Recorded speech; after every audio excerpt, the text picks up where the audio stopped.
I hope you're all comfy in your pajamas. If not, you should click pause right now and go put on your pajamas because you are missing out on some serious fun. You are. And take a picture of you in your pajamas, and we'll see who has the best pajamas. I think Megan and I win. Look, mine's got a tail. Mine does not, but I have antlers. She's got antlers. And hashtag Ingomar Unites, because we are uniting together. Even though we can't be together in person, we're together online and in our jammies. All right. Are you guys ready for some Elevate fun? Whoop, whoop. We're going to play a game of Pictionary. I'm going to draw. We can see if Miss Danielle can figure out what I'm going to draw. I'm not good at that. Actually, I'm worse at drawing, though. I'm not good at drawing or guessing, so let us know what you think in the comments below. When we're done drawing, put in the comments what you think it actually looks like. Yes, do that. All right. I'm ready. I'm going to win. Competition, guys. Okay. She can go. I'm a little nervous, okay? All of my drawing skills are coming out now.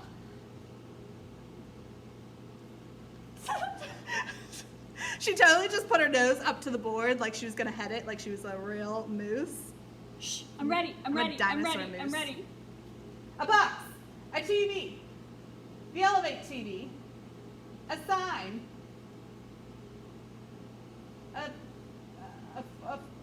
a flag, a golf course, mini golf. Oh, a mailbox. A mailbox! Can you even see that? Oh, yep, they can see it. Ooh, I put my hand in front of it. There we go. It was a mailbox. Goodness. It's actually really, I mean, I said actually like you're a terrible drawer. I don't know that about you. I'm feeling offended already.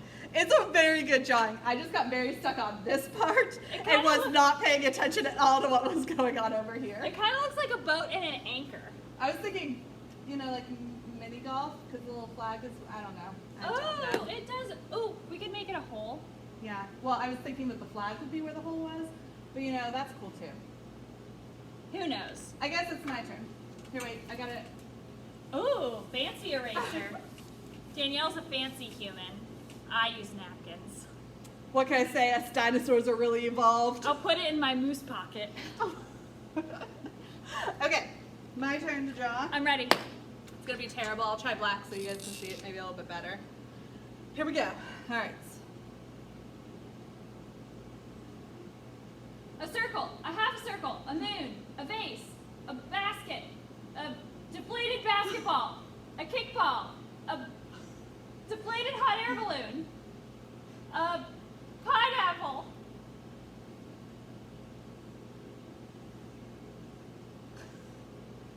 a cut pineapple, a pineapple wearing a hat. Yes!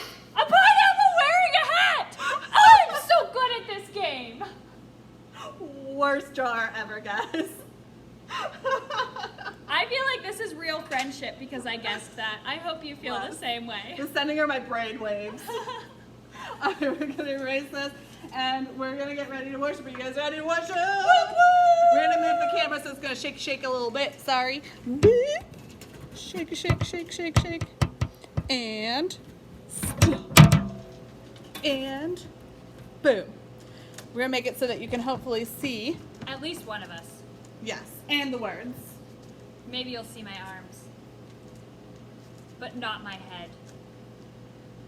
I should probably take this off.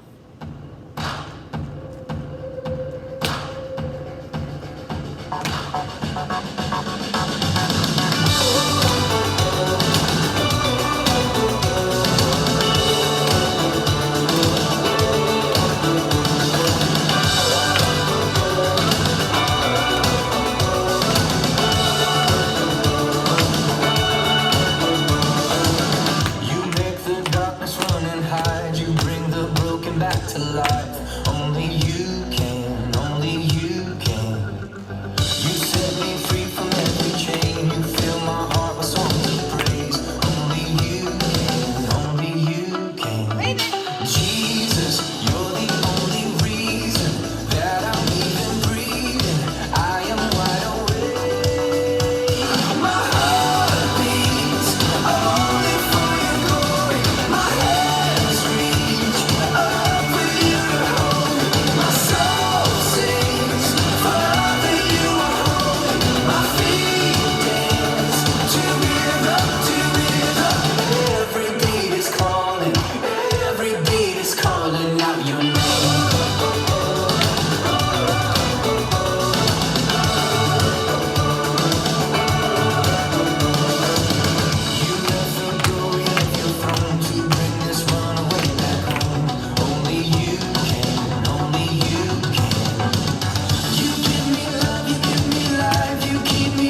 without hope, no place to begin.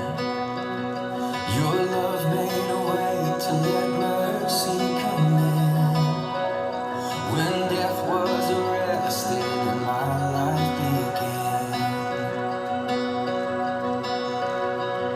ash was redeemed, only beauty remains.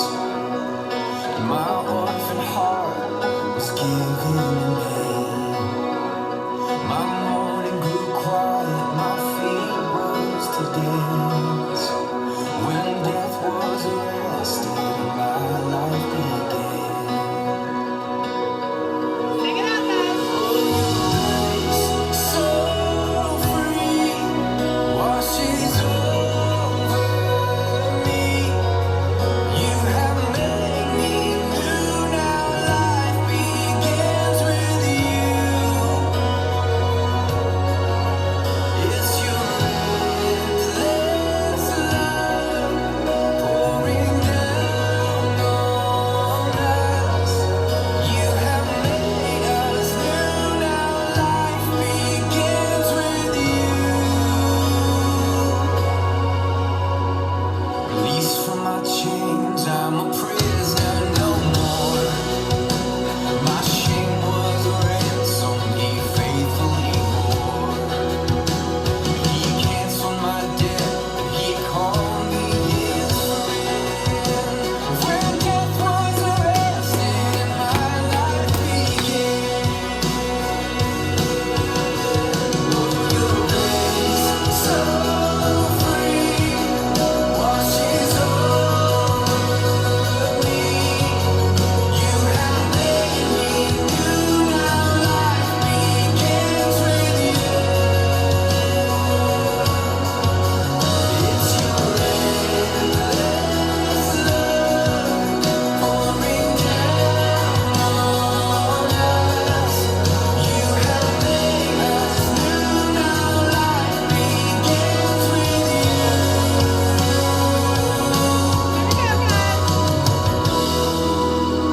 Our Savior displayed on your criminal's cross. Darkness rejoiced as though heaven had lost. But then Jesus arose with our freedom in hand. That's when death was arrested and my life began.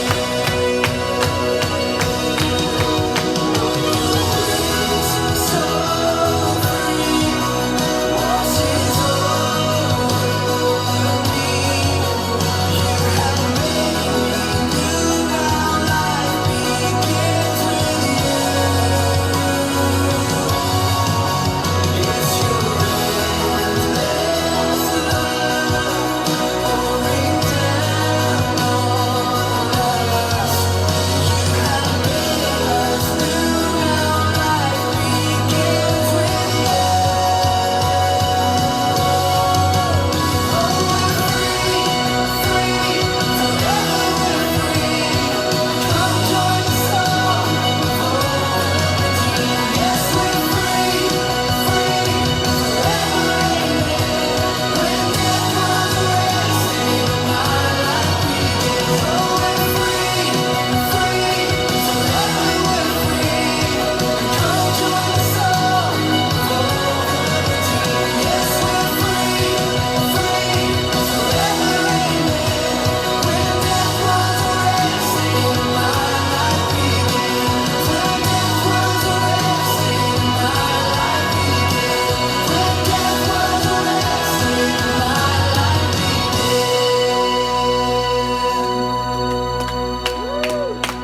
Yay, worship so good. That was my kick. I was told last week that I was a black belt for kicking down the things, the baskets. All right, we're gonna move you a little bit again. Sorry. Here we go. Boop. And boop. Okay. Megan's the sweetest. She totally brought everything to me. I do need this. Wait, turn it around. I almost tipped the whiteboard in case you're wondering what just happened. It's gonna be okay. It's okay, guys. False alarm. Ta-da! Oh, ooh, and then I kicked the whiteboard is what happened. I'm gonna take off my dinosaur hat because it gets really hot underneath the hood. Very hot. Okay, you can sit now. Hopefully you were standing for worship. You can now sit. And we're gonna do our lesson. So the first thing I wanna ask you guys is, we have this whiteboard and I wanna write down reasons in the top half of what people do to get in trouble, right? At home, at school, in the neighborhood, wherever. So I'm going to write down some things and then Megan's gonna tell me some things to write down. And I want you guys to talk to your parents or whoever's watching or put down in the comments things that happen that people do to get in trouble. All right, so I'm gonna write down the first one and do gossip. Ooh. Yeah. And lie. Yeah. That's good. Steal. Steal, yes. Cheat, like cheating on a test, does that count? Absolutely. Cheat. What about like making fun of someone? That's a good one. Making fun. But not like fun, the sad kind of fun. Sad face. I have one more. Okay, go ahead. What about like picking your nose? I mean, and this time, that could definitely get you in trouble. We can write it on there. Yeah. Picking nose. Sure, why not? Picking nose. I was gonna totally draw a nose instead of writing nose, but you've seen my drawing, so I'm gonna try and move this so you guys can see a little bit better. There's a glare from the window. Okay, picking nose, sure.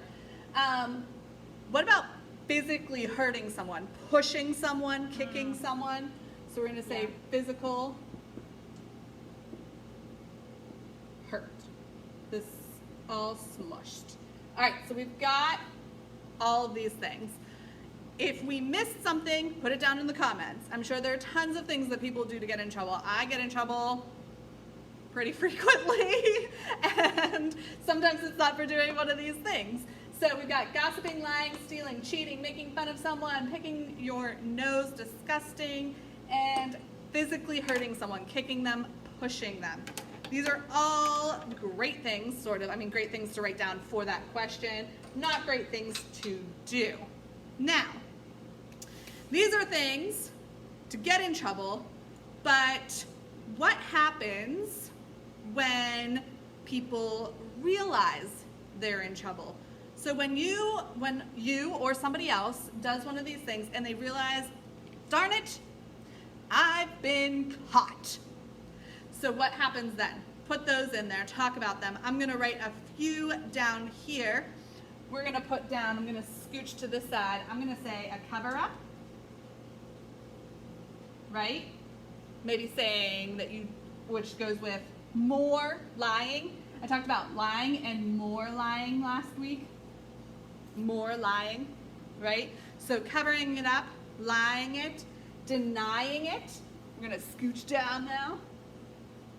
Denial. It's not just a river in Egypt. That's how cool I am. Lying about it, denying it. But then let's go to the positive side. How about confessing it? Or apologizing. This looks like really terrible handwriting because I'm trying to write fast.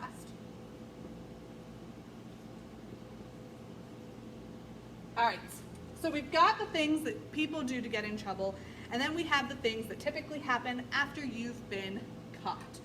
Covering it up, denying it, lying about it, confessing, and apologizing. All of these things have to do with our story today. And we'll come back to this at the end, but I just want you to sit on this, think about it. All right, so our story today is about Jesus, which means it's in the New Testament, right? And this is actually a story that Jesus told. So lots of people came to see Jesus. We talked about this last week. We talked about it when we talked about Zacchaeus. People wanted to see what Jesus was going to do. They wanted to hear what Jesus was going to say. And so crowds gathered. And in this particular case, it was some religious leaders. If you heard that, that is actually, my dog is here and she sneezed. Sorry. It wasn't Megan. Megan doesn't sneeze like that. She sneezes like that. So, religious leaders were there. And religious leaders, they didn't really like Jesus because Jesus, he hung out with everybody. It didn't matter if you did all the right things or if you messed up and did wrong things to get yourself in trouble. Jesus hung out with you. Just like with Zacchaeus, Zacchaeus wasn't the greatest of person, right? He kind of stole people's money, but Jesus invited him down to have dinner with him. So the religious leaders didn't like this because in their minds, they were the ones who were trying the hardest to do all the rules correctly, to follow all the rules. And so they, in their minds, were the closest to God. But Jesus knew that this wasn't true, right? God and Jesus are for everybody, for everyone. So to tell them that, like, to help them understand that this is true, that Jesus is for everybody, he told them a story. Now, stories that Jesus told are called parables. And if you've had me when you were younger, you know that I like to call them shareable parables because Jesus shared his parables. And because it's fun to say. Go ahead, say it right now. Shareable parable. Say it 3 times fast. Shareable parable, shareable parable, shareable parable. It's really fun to say. Anyway, so this parable in particular has to do with a dad and 2 sons, an older son and a younger son. So the younger son went up to his dad one day. This is all Jesus telling the story. Younger son went up to the dad one day and said, "Hey, Dad, I really like this farm that we live on." Ready? I'm going to give you a farm. Boom. Look how beautiful it is. They have cows. They have a little pond over here. Beautiful trees. It's a great place to live, right? Who wouldn't want to live there? And he said, "I know that we have this farm, but I think I want my share of the inheritance, your inheritance." Wow, I can't say that word. Which meant he wanted his half of his dad's money and things. This usually happened when the dad died, but nope, Mr. Rude young son decided, "I think I want mine now." And the people listening into the story were probably like, "Oh my goodness, I can't believe I don't know why I just said the accent. I can't believe that he just did that," right? So Jesus went on and he said, here's what the dad did. He gave him everything. What? The dad could have been like, no, bye-bye. Or he could have been like so angry that he kicked him out of the farmhouse. But instead, Jesus says that the dad said, "Okay, I'm brokenhearted that this is happening, but here, take the inheritance." So the son takes the inheritance, he packs up all of his things, and he leaves. Now, I picture the son, because it says that the son moved to a new town, a new city, and then he decided he was going to start spending all of that inheritance money. So I'm picturing, this is the wrong picture. I'm not picturing that picture. I'm picturing this picture. Ready? A beautiful like penthouse. He's got a nice view there, right? Some nice couches. He probably has like a walk-in closet and like a shower that has like sprays coming everywhere at him. This is his life. He's living it up. Got it? I'm gonna actually take this down and put it in front of me so that you can see it better. He's living it up here. He's buying all these fancy clothes. He's buying all this fancy food. Maybe he has a cook. You know, the Bible doesn't really say that he has a cook and all this stuff, but it does say that he spent all of his money on things, and I mean all of his money, because very soon, all the money was gone. Now, the fancy city that he was living in was actually going through a famine, which means they were low on food. Food was not something you would easily come by, especially if you have no money anymore. So, no money, can't pay to stay in fancy place anymore, and doesn't have money for food, which means youngest son's got to pack it up and decides to go work at a pig farm. Oh, look how cute they are. I just want to squishy his nose. Pigs are they can be super cute, right? There's an adorable picture of a pig or 3 pigs. But working on a pig farm, probably not ideal job for somebody who wants to be super fancy and take all the inheritance, right? It's got mud and grossness and just a lot of work, which the youngest son might not have been used to. So he's working out on this farm, and it turns out that he's working there and they're paying him very, very little, and they're not feeding him. And Jesus says in his story, this is how bad it is. Jesus says that the young son turned and was like, maybe I'll just eat the pig's slop. I don't know if you guys know anything about pigs, but typically slop means leftovers. So whatever is left over, all mixed into a giant soup, put into a trough. That's what this guy wants to eat. That's how desperate he is. Ugh, gross, so gross. And then Jesus says, he thought about his father. And he thought about how his father treated his servants. His father fed his servants. His father's servants had a place to live. When he worked at the farm, at the pig farm, no place to live. They didn't give him a place to live. So he probably slept with the pigs, I would imagine. So the son decided he was going to get his stuff together, take a deep breath, and he was going to put together a speech in his head. I'm going to get my Bible here real quick. It's really far away, so pay attention. Pay attention. All right, I'm here. Whoop, whoop. So we're in the book of Luke, chapter 15. And the son is thinking about things, and he's like, okay, here's what's going to happen. I'll get up, I'll go back to my father, and I will say to him, Father, Father, I have sinned against heaven, and I have sinned against you. I am no longer fit to be called your son. Make me like one of your hired servants. So he gets his speech together, and he packs up all of his things again, what little he has, and he starts walking back to the farmhouse. This is how I imagine it. You ready? You know, like when you know you did something wrong and you have to admit it, and you like have to practice your speech, and you have to like muster up the courage to actually admit that you just did something wrong. So I just picture him walking down the hill going, okay, I'm going to start off, I'm going to look at Father in the eyes, and I'm going to be like, Father, no, that doesn't work. Maybe I'll just be like, no, I can't be excited because I did something wrong, right? I just pictured this happening in his head as he's walking, but this is what happened.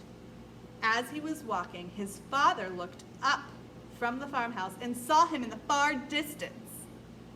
I'm pretty sure at this point of the story, when Jesus was telling it, everybody was like leaning in. They were like, oh my gosh, what's going to happen next? What is his father going to do? I bet you his father's going to be like, in your face! I told you you weren't going to do well. Or like maybe he'll like say, see you later, I don't want to talk to you. Or maybe he'll just walk inside. The people were like on the edge of their seats. So, this is what Jesus says happens. Something that nobody expected. Jesus said that the father looked at him, and I'm actually going to read this part from the Bible. It says, the father was filled with tender love for his son. He left his stuff, ran to his son, then he threw his arms around him and kissed him.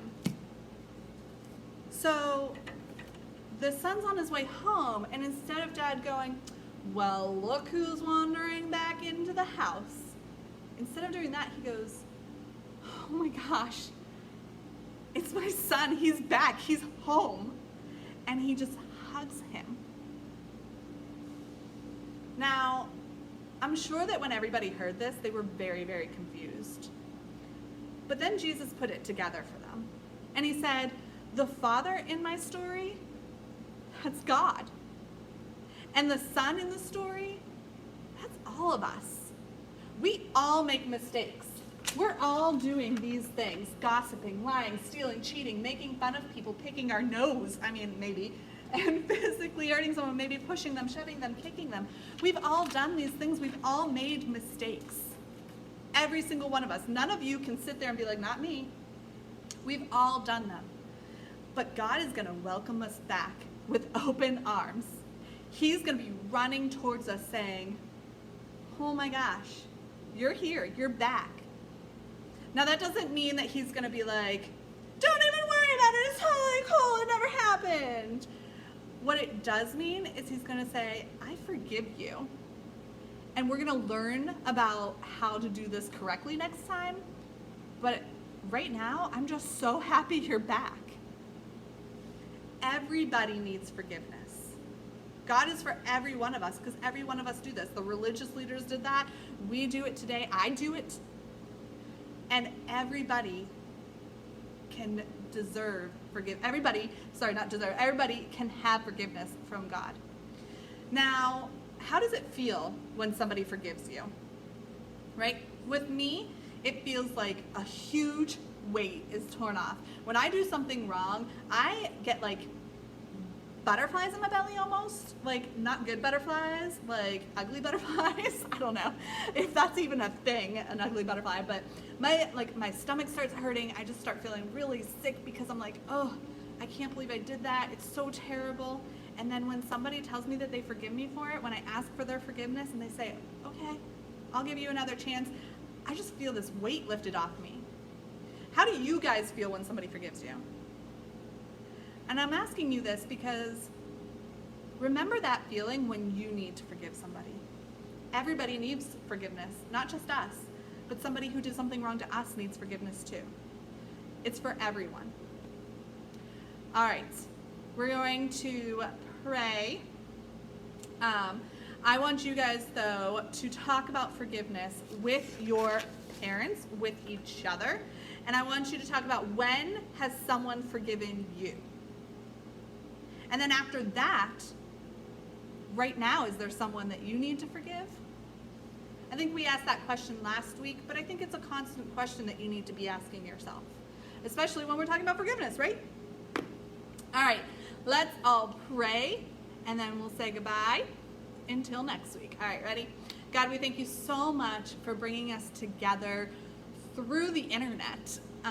We love you so much, and we know that you love us so much, and it's an awesome opportunity that even when we're not in the same room together, that we get to praise you, we get to worship you, we get to learn about you and talk about you.